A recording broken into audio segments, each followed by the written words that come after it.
마태복음 9장 14절로 17절 말씀입니다. 봉독하겠습니다. 그때에 요한의 제자들이 예수께 나와 이르되 우리와 바리새인들은 금식하는데 어찌하여 당신의 제자들은 금식하지 아니하나이까? 예수께서 그들에게 이르시되 혼인집 손님들이 신랑과 함께 있을 동안에 슬퍼할 수 있느냐? 그러나 신랑을 빼앗길 날이 이르리니 그때에는 금식할 것이니라. 생배 조각을 낡은 옷에 붙이는 자가 없나니 이는 기운 것이 그것을 당겨 헤어짐이 더하게 되며 새 포도주를 낡은 가죽 부대에 넣지 아니하나니 그렇게 하면 부대가 터져 포도주도 쏟아지고 부대도 버리게 됩니다. 새 포도주는 새 부대에 넣어야 둘이 다 보존되느니라. 아멘. 우리가 이 앞주에 이어서 이번 주에 두 번째 금식의 논쟁에 대해서 보도록 하겠습니다. 오늘은 17절만 가지고 17절을 중심해서 이제 말씀을 나누도록 하겠습니다. 오늘 새 포도주는 새 부대에 담아야 한다는 제목으로 말씀을 나누고자 합니다. 말씀을 이제 선포하겠습니다. 17절에 새 포도주를 낡은 가죽 부대에 넣지 아니하나니 그렇게 하면 부대가 터져 포도주도 쏟아지고 부대도 버리게 됩니다. 새 포도주는 새 부대에 넣어야 둘이 다 보존되느니라. 이렇게 말씀하고 있습니다. 예수님께서 금식의 논쟁에 대해서 이제 세 번째 비유로 말씀하고 있는 겁니다. 요한의 제자들이 잔치하고 있는 예수님과 마태의 집에서 잔치하고 있는데 그때의 요한의 제자들이 금식일이어서 예수님께 물어봅니다. 우리와 또 바리새인들은 금식을 하는데 어찌하여 당신의 제자들은 이 금식일에 금식을 하지 않습니까? 이렇게 이제 질문을 한 겁니다. 그랬더니 예수님께서 세 가지의 예를 들었습니다. 비유를 들어서 설명합니다. 첫 번째, 혼인집에 신랑의 친구들이 금식할 수 있겠느냐 하면서 당시 결혼식에 대해서 설명을 하면서 결혼식 날 신랑의 친구들은 금식하지 않는다. 혼인집은 잔치날인데 어찌 슬퍼할 수 있으며 어찌 금식할 수 있겠느냐. 그렇기 때문에 신랑을 빼앗길 날이 오면 그때 가서 금식을 하게 될 것이다 하는 것으로 얘기를 했고요. 두 번째, 생배 조각이 있는데 그 생배 조각을 낡은 옷에 붙이면 그 옷이 다 떨어지고 헤어진다 하는 겁니다. 왜냐하면 생배 조각이라는 표현은 단 한 번도 물에 빨지 않은, 세탁하지 않은 그런 옷 조각이기 때문에 세탁을 한다면 그것이 줄어들어서 옷을 잡아당기게 될 것이다. 그러므로 그 낡은 옷은 다 떨어지게 된다는 것을 얘기했고, 오늘 이제 세 번째로 포도주가 있는데, 새로운 포도주가 있는데 그것을 낡은 가죽 부대에 부으면 그 낡은 가죽 부대가 터진다는 겁니다. 왜냐하면 새로운 포도주가 들어갔을 때 발효가 되기 때문에 그것을 견디지 못하고 터진다는 예를 들어서 그렇게 얘기하고 있습니다. 그러면서 새로운 포도주는 새로운 부대에 담아야 보존된다는 것을 말씀하고 있는 내용입니다. 오늘 그 세 번째, 새 포도주를 낡은 부대에 넣어야 그 포도주가 그 낡은 부대가 터지지 않고 또 포도주도 쏟아지지 않고 그대로 보존된다는 것을 그대로 보여주고 있는 내용입니다. 그래서 새로운 포도주를 새 부대에 넣어야 포도주도 보관이 되고 부대도 보존된다는 것을 얘기해 주고 있습니다. 그렇다면 이제 우리가 오늘 이 말씀을 주제로 해서 생각해 볼 텐데, 첫 번째, 그렇다면 새 포도주라는 게 예수님께서 지금 말하고 있는 이 새 포도주가 도대체 무언가 하는 겁니다. 당시의 문화를 배경으로, 그들이 살아갈 삶의 터전을 배경으로 설명을 하고 있습니다. 그러나 이것이 그냥 그때 당시 상황에만 맞는 얘기로 받아들이기는 그냥 새 포도주는 포도주에 가봐야 된다. 이 문자적으로 이것으로 끝날 게 아니라 예수님께서 말씀하고 있는 여기서 새 포도주가 도대체 무엇인가는 겁니다. 그것은 첫 번째 예수 그리스도의 복음을 가리키는 겁니다. 예수님께 새 포도주를 낡은 가죽부대에 더 넣지 않는다 그랬는데 여기서 새 포도주는 예수 그리스도의 복음을 설명한다는 거 볼 수 있습니다. 이사야 55장 1절에 보면 오라 너희 목마른 자들아 물로 나오라 돈 없는 자도 오라 너희는 와서 사 먹되 돈 없이 값없이 와서 포도주와 젖을 사라 이렇게 되어 있습니다. 여기서 이사야가 예언하고 있는 것은 바로 예수 그리스도께 나와 예수 그리스도를 사라고 얘기하는 겁니다. 돈도 필요 없습니다. 어떤 값도 필요 없습니다. 그저 예수 그리스도께 나와서 예수 그리스도를 사라고 하는 겁니다. 그래서 여기서 말하고 있는 예수님께서는 새 포도주는 바로 자신에 대한 그리고 자신이 가르치는 진리에 대하여 설명하고 있습니다. 예수님은 이미 구약에 예언되어져 있던 대속주로 이 땅에 오셨습니다. 대속주라는 것은 우리를 위해서 우리를 대신해서 우리의 죄값을 짊어지고 죽어주시는 우리의 죄값을 대신 지불해 주시는 제물이 되시는 분으로 이 땅에 오셨다는 겁니다. 그러니까 예수님이 이 땅에 하나님이셨던 그분이 이 땅에 오신 그 이유는 하나입니다. 우리를 위해서 죽어주기 위함입니다.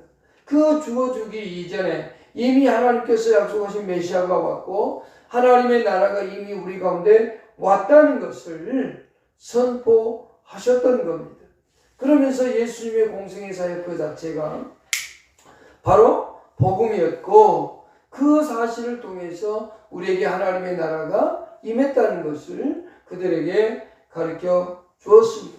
동시에 예수님이 이 땅을 사시면서 요한복음 4장 34절에 의하면 나의 양식은 하나님의 뜻을 이루는 것이다 라고 말씀을 합니다. 제자들에게요. 그러니까 이 땅에 예수님께서 오신 그 이유 그것은 하나님께서 원했던 대속의 제물로서의 사역을 감당하고 그리고 우리의 죄를 위해 십자가에 죽어주기 위해서 이 땅에 오셨다는 겁니다. 내가 성경을 받으러 온 게 아니라 섬기려 하고 많은 사람이 대성물이 되기 위해서 이 땅에 오셨다고 마태복음 20장 28절과 마가복음 10장 45절에서 그렇게 말씀해 주고 있습니다. 그래서 예수 그리스도는 이 땅에 오셔서 복음을 외칠 때 회개하라 라고 먼저 외쳤습니다. 왜? 지금까지 잘못 살고 있습니까? 지금까지 기다렸던 메시아가 왔는데 그 메시아를 받아들이지 않고 지금까지 그들의 마음속에는 오직 사탄의 나라에서 지배당하고 있다는 생각을 갖고 있기 때문에 그에서 돌이켜서 이제는 하나님이 다스리는 나라가 나를 통해서 가지고 왔다 라고 마가복음 1장 14절에서 얘기하고 있거든요. 회개하라 하나님의 나라가 가까웠으니 라고 했어요. 그러므로 회개하고 그 복음을 믿으라고 말씀을 했단 말이에요.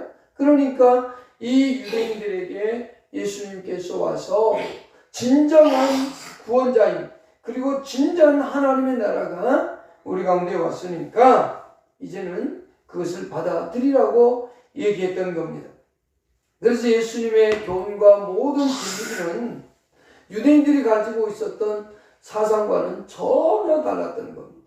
그래서 예수님의 교훈이 바로 유대인들의 잘못 가지고 있었던 그 사상들을 다 뒤집어 엎는 그래서 새로운 진리를 가지고 그들을 수리해가는 그와 같은 모습으로서의 역할을 하였던 겁니다. 그러니까 유대인들은 그 예수의 사역을 받아들이기가 어려웠던 거죠. 그러면서 예수님께서 친히 말하기를 내가 하나님이고 내가 진정한 메시아고 내가 구원자이다. 구약에 예언되어져 있던 모든 메시아로서 구원자로서의 예언을 내가 다 이룬다는 것이었습니다. 그런데 유대인들은 그것을 받아들일 수 없었던 거죠. 바로 여기에 이 예수 그리스도가 말하는 새 포도주라는 것은 바로 예수 그리스도를 통해서 전해지는 복음과 예수 그리스도 자신인 겁니다. 당시 유대인들에게 예수 그리스도의 복음은 수용하기가 참 어려웠을 겁니다. 그들은 그 복음을 받아들이기 위해서는 자신들이 가지고 있었던 전통과 자신들이 가지고 있었던 신앙관을 다 새롭게 고쳐야 되는 거거든요. 그러니까 예수님께서 오셔서 바로 다 잘못됐다 회개하라는 게 바로 거기입니다. 가지고 있었던 전통과 잘못된 신앙관을 다 새롭게 바꿔서 진정한 하나님의 나라가 이 땅에 왔는데 예수 그리스도를 통해서 가지고 온 그 복음을 받아들이라고 했던 겁니다. 그러니까 이 복음이 그 유대인들에게 받아들여질 수 없었던 겁니다. 두 번째 새 포도주는 누구를 가리키냐면 바로 예수 그리스도의 사람인 오늘 그리스도인들을 설명해 주고 있습니다. 바로 예수 그리스도의 복음을 따르는 그리스도인들, 그들은 바로 새 포도주와도 같은 겁니다. 왜냐하면 과거 잘못되었던 구습의 삶에서 그 모든 것을 버리고 이제 새로운 옷으로 갈아입는데 바로 그리스도로 옷을 입고 새로운 사람이 되어진 겁니다. 그래서 새로운 생실과 새로운 규범을 가지고 살아가는 사람들이기 때문에 그들을 새 포도주라고 얘기할 수 있는 겁니다. 로마서 13장 14절에서 오직 주 예수 그리스도로 옷 입고 라고 되어 있습니다. 오직 예수 그리스도로 옷 입고 정욕을 위하여 육신을 도모하지 말라. 이게 그리스도입니다. 그리스도인은 바로 예수 그리스도를 옷 입고 예수 그리스도와 함께 평생을 살아가는 사람들입니다. 예수 그리스도의 가르침을 따르고 예수 그리스도의 삶을 본받아가면서 살아가는 사람이 바로 그리스도입니다. 어떤 제도에 어떤 형식에 매여서 내가 주일날 예배 한번 드렸으니까 나는 그리스도인이다. 나는 주일날 교회 와서 주일날 예배를 드렸으니까 주일을 내가 온전히 지켰다. 내가 기도를 조금 했으니까 내가 신앙생활 잘한다. 이런 식의 삶의 모습이 아니라 우리 그리스도인들은 진짜 예수님이 살았던 삶의 모습을 닮아가고 그 삶의 모습을 이 땅에서 실천하며 살아가는 겁니다. 왜냐하면 고린도서 5장 17절에 보면 우리는 예수 그리스도 안에서 새로운 피조물이라고 얘기합니다. 새롭게 창조되어진 피조물입니다. 그래서 우리는 하나님께서 우리를 새롭게 만드신 바 됐다고 에베소서 2장 10절에서 말씀하고 있는 겁니다. 예수 그리스도 안에서 새롭게 옷 입은 사람들, 죄에 대해서는 이제 죽어버렸고 온전히 그리스도 안에서 영으로 새롭게 된 사람들, 그 사람들이 바로 그리스도인이요 오늘 신앙인들인 겁니다. 그게 진짜 그리스도인 겁니다. 나는 주일날 교회 갔어. 그러니까 나는 주일을 지켰어. 나는 예배를 한번 드렸어. 그러니까 나는 주일을 지켰어. 나는 예수님을 사랑하는 거야. 이게 아니라 진정 어떤 시간 어디에 있든 어디서 무엇을 하든 간에 정말 내 마음속에서 예수 그리스도로 구원받은 그 은혜와 은총에 감사하고 그 감사함 속에서 하나님의 다스림과 통치 속에서 오늘 하루하루를 살아가는 사람들, 그게 바로 진정한 그리스도인 겁니다. 그것이 바로 새 포도주와 같은 겁니다. 그래서 어떤 제도의 형식에 얽매긴 게 아니라 그 형식 속에서 최선을 다하고 그 형식이 나에게 있다 할지라도 그 안에서 온몸과 마음과 뜻을 다해 하나님을 사랑하는 겁니다. 예배가 어떤 사람들이 이렇게 말합니다. 예배라고 하는 것은 형식이 중요하지 않다. 온 마음만 있으면 된다. 그래서 형식을 무시하기도 합니다. 그러나 우리는 그 형식을 무시해서는 안 됩니다. 그 형식 속에서도 최선을 다하는 그리스도인의 마음, 하나님의 받은 사랑과 은혜에 감격해서 한순간순간마다 참여하는 그 삶의 모습이 진정한 그리스도인의 삶의 모습이다는 겁니다. 우리는 복음으로 새롭게 되어진 사람으로서 이 땅에 살아가는 존재이기 때문에 예수 그리스도의 복음을 따르고 예수 그리스도와 함께 살아가는 그 사람들 또한 새 포도주와 같은 사람들입니다. 예수 그리스도의 복음이 새 포도주고 그 예수 그리스도의 삶을 따라가는 예수 그리스도의 사람들이 그리스도인들이 바로 오늘 새 포도주라고 말할 수 있습니다. 두 번째는요, 그럼 새 포도주를 낡은 가죽 부대에 넣지 아니한다 그랬습니다. 그럼 낡은 가죽 부대는 무엇인가 하는 것을 생각해 봐야 되겠죠. 두 번째 우리가 생각할 것은 바로 그겁니다. 낡은 가죽 부대는 무엇인가? 첫 번째, 유대교를 예수님께서는 지금 가르쳐주고 있는 겁니다. 유대교는 하나님의 선민들이 자신들이 하나님만을 섬기는 그 신앙을 고수하는 사람들, 지켜가는 사람들을 유대 종교라고 얘기합니다. 그러니까 유일하신 하나님만을 섬기는 그 신앙을 계속적으로 지켜가는 겁니다. 특별히 모세의 율법을 중요시하고 그리고 랍비들이 가르쳐주는 전통을 아주 중요시 여기는 종교입니다. 그러나 이들은 하나님의 본래 가지고 있었던 그 뜻에서 어긋나서 자신들이 세운 전통과 자신들의 성경 해석에 의하여 신앙생활을 해가고 있습니다. 그렇기 때문에 예수 그리스도의 복음을 절대 이해할 수가 없는 겁니다. 예수 그리스도를 이해하지 못할 뿐만 아니라 예수 그리스도가 이 땅에 와서 하나님이다라고 얘기하고 자신이 메시아라고 얘기하고 자신이 구원자라고 얘기하고 자신이 심판주라고 얘기해도 그들은 전혀 받아들이지 못합니다. 이해하지 못합니다. 왜? 자신들이 가지고 있었던 신앙관에 의거해서 예수를 보니까 그 예수가 맞지 않는 겁니다. 그래서 예수를 배척하는 그와 같은 수준에까지 이르게 된 겁니다. 이 유대교는 하나님께서 계시하신 그 사랑의 율법을 잘못 해석해서 랍비들이 해석해 주는 대로 무조건 따라가는 겁니다. 그것이 틀렸어도 따라가는 겁니다. 잘못된 전통을 따라가는 겁니다. 이것이 바로 잘못되어진 겁니다. 그러나 예수님은 지금 여기서 가르쳐주고 있는 사복음서에서 가르쳐주고 있는 모습만 봐도 유대인들의 전통과는 거리가 먼 내용들을 계속적으로 가르쳐주고 논쟁을 해갑니다. 일부러 논쟁을 하시기도 합니다. 안식일에 병자를 고쳐주고 그러면서 안식일의 참 의미를 가르쳐주기도 하고 자신이 심판주인 것을 가르쳐주기도 하고 자신이 구약에 예언되어진 메시아라고 하는 사실을 가르쳐주기도 합니다. 특별히 요한복음 5장에 보면 그 38년 된 병자를 고쳐주면서 안식일의 주인과 심판의 주가 누구며 또한 지금까지도 계속 예수 그리스도를 증거해 오고 있는 것에 대해서 얘기를 합니다. 그 가운데 5장 39절에 가면 바로 구약 성경이 모든 성경이 자신에 대하여 이야기하고 있음을 설명해 주고 있습니다. 그리고 모세의 글을 믿었다면 자신을 믿었을 거라고 얘기하면서 모세도 자신에 대하여 설명했다고 얘기합니다.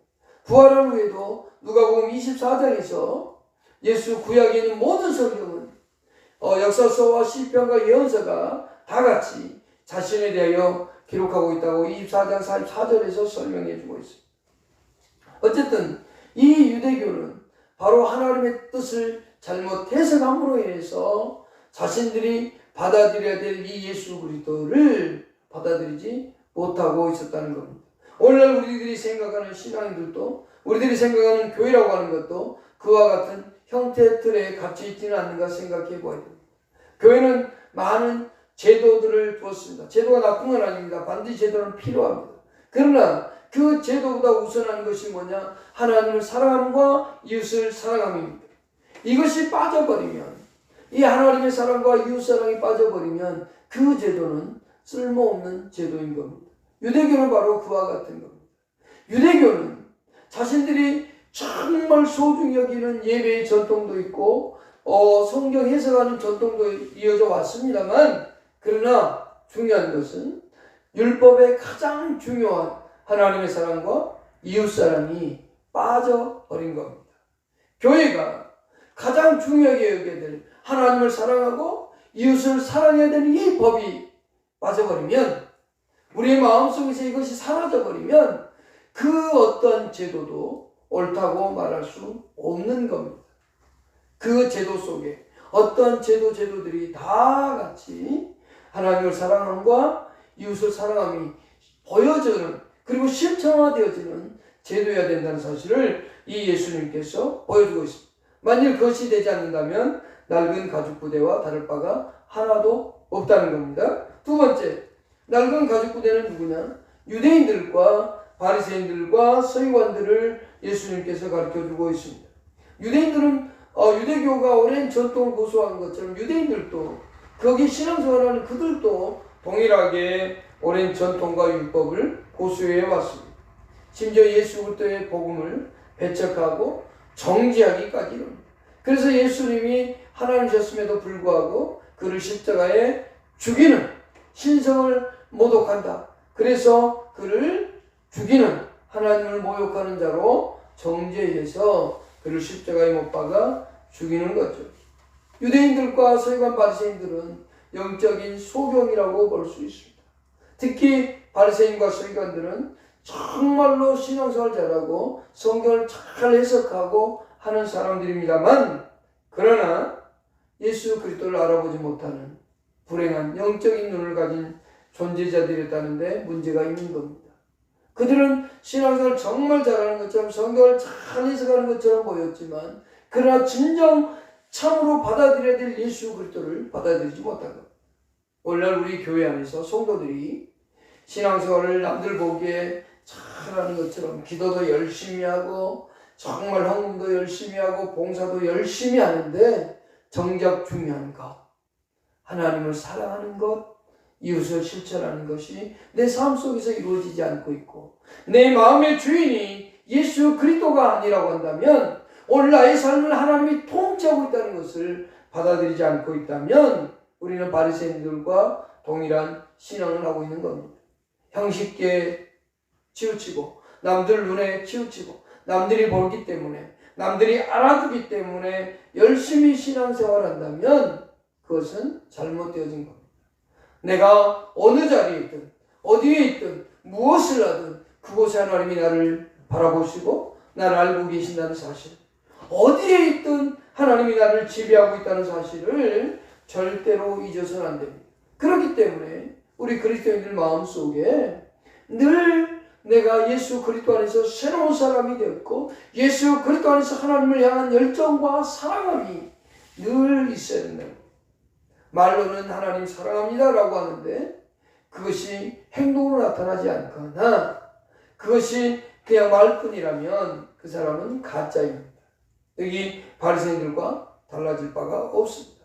저는 기도를 많이 합니다. 저는 헌금을 많이 합니다. 저는 신앙생활을 잘했습니다 라고 말할지 모르지만, 그러나 마음속에, 진정 내 마음속에 하나님을 향한 사랑함이 없다면 그것은 참된 신앙이라고 할 수 없는 겁니다. 당시의 바리새인들은 남들이 볼 때 의로운 자라고 인정받을 수 있었습니다.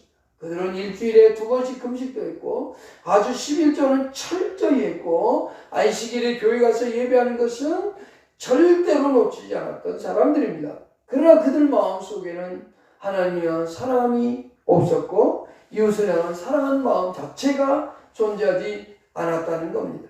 그렇다면 오늘 우리들은 과연 그렇지 않는가 생각해 봐야 됩니다. 세 번째요. 새 포도주는 새 부대에 담아야 됩니다. 낡은 부대에 넣은 포도주는 쏟아져 없어져 버립니다. 당시의 가죽 부대는 염소나 양의 가죽 부대에 포도주를 담았습니다. 그러나 이것을 담았던 그 가죽 부대를 그대로 또 새로운 포도주를 담으면 그 새로운 포도주에서 발효가 되거든요. 그 발효가 되다 보니까 다 터질 수밖에 없습니다. 오늘날에도 팔레스타인 지역에 가면 이 염소 가죽 부대를 가지고 물을 담아서 먹는 사람들도 있다고 합니다. 어쨌든 간에 그들이 가지고 있던 전통과 사상을 가지고는 복음을 받아들이기 어렵다고 하는 것을 예수님께서 여기에서 가르쳐주고 있습니다. 낡은 가죽 부대로 가지고는 잘못되어진 전통과 잘못되어진 사상을 가지고는 예수 그리스도와 그리스도인들을 받아들일 수 없다는 것과 동일합니다. 왜냐하면 이 예수 그리스도가 가지고 온 하나님의 나라는 우리의 마음속에서부터 이루어져야 되기 때문에 그렇습니다. 그렇기 때문에 우리가 가지고 있던 전통에서 조금만 빗나가면 그것이 잘못됐다고 하고 그것대로 안 하면 그 사람이 신앙을 잘못한 것처럼 얘기하는 이와 같은 전통이라면 우리는 예수 그리스도의 복음이 원하고 있는 그와 같은 건 아니라고 볼 수 있는 거죠. 그렇기 때문에 낡은 부대에 넣지 말라고 하는 겁니다. 그러면 새 포도주는 새 부대에 넣어야 되는데 새 부대에 넣어야 새 포도주가 보존되고 또 풍성하게 지켜져 가듯이 계속 지켜져 나아가듯이 오늘 우리들이 새로운 심령으로 변화되어서 새로운 사람 안에 있어야 된다는 것을 가르쳐주고 있는 겁니다. 새 포도주는 새 부대에 넣어야 하듯이 예수 그리스도의 복음은 새로운 제도 안에 담겨져 있어야 된다는 것을 얘기합니다. 그 새로운 제도라는 것이 우리의 마음속에서 정말 잘못되어진 전통이 있다면 그것을 고쳐야 되고 그것을 개혁해내야만 됩니다. 그러한 속에 예수 그리스도의 복음이 담기고 하나님을 사랑하고 이웃을 사랑함이 담겨야 된다는 겁니다. 새 포도주를 담을 수 있는 자가 그럼 누굴까요? 오늘 예수 그리스도를 얘기합니다. 하나님의 다스림을 받고 살아가는 사람, 예수 그리스도를 통한 자유로운 하나님의 통치 속에서 살아가는 사람들을 얘기해주고 있는 겁니다. 우리의 신앙생활을 자유롭게 하되 그 속에서 언제나 하나님이 나를 지배하고 다스리고 살아가는 삶, 그것이 예수 그리스도의 복음을 담는 자의 삶인 겁니다. 내가 서두에도 말했지만 어디에 있든지 간에 하나님이 나를 지배하고 하나님이 나를 다스리고 있다는 사실, 어디를 가든 어떤 곳을 가든 언제 있든지 간에 하나님이 여러분과 함께하고 있다는 사실, 그리고 그 속에서 하나님의 말씀대로 살아가기를 원한다는 사실, 이것이 바로 새 포도주를 담는 자의 모습입니다. 예수 그리스도는 나의 구원자요 나의 생명의 주가 됩니다. 그렇기 때문에 우리는 예수 그리스도 안에서 늘 마음이 새로워져야 됩니다. 매일매일 삶 속에서 우리의 마음이 새롭게 변화되어져야 됩니다. 다른 것이 아니라 가짜로 변하는 행위가 아니라 우리의 마음이 진정 변화되어지는 삶을 살아갈 때에, 변화되어진 삶을 살아갈 때에 예수 그리스도의 복음을 담은 자의 모습입니다.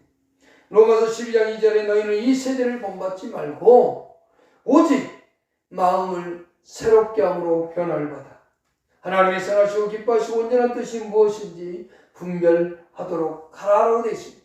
우리의 마음이 변화되지 않는 한은 하나님이 기뻐하는 바가 무엇인지 알지 못합니다. 하나님이 우리를 지배하고 다스리는 그 삶, 예수 그리스도 안에서 새로운 피조물이 되어지고 예수 안에서 새로운 사람이 되어진 그 심령 속에서 우리의 마음이 예수를 닮고자 할 때 하나님의 뜻이 무엇인지 성경을 통해서 구분하고 분별할 수 있는 능력이 생긴다는 겁니다. 그래서 예수 그리스도의 복음을 담은 자로 이 땅을 살아갈 수 있는 겁니다. 여러분, 오늘 하루를 살더라도 하나님과 함께 살아가십시오. 내일 아침 새로운 날이 또 시작될 때 그날도 오늘 하루를 하나님과 함께 시작하고 하나님과 함께 살아가면서 하나님과 함께 하루를 마치는 매일매일의 삶이, 이렇게 살아가는 삶이 바로 새 포도주를 담는 자의 모습인 겁니다. 오늘 저와 여러분들이 그렇게 살아가기를 축복합니다. 기도하겠습니다. 하나님 감사합니다.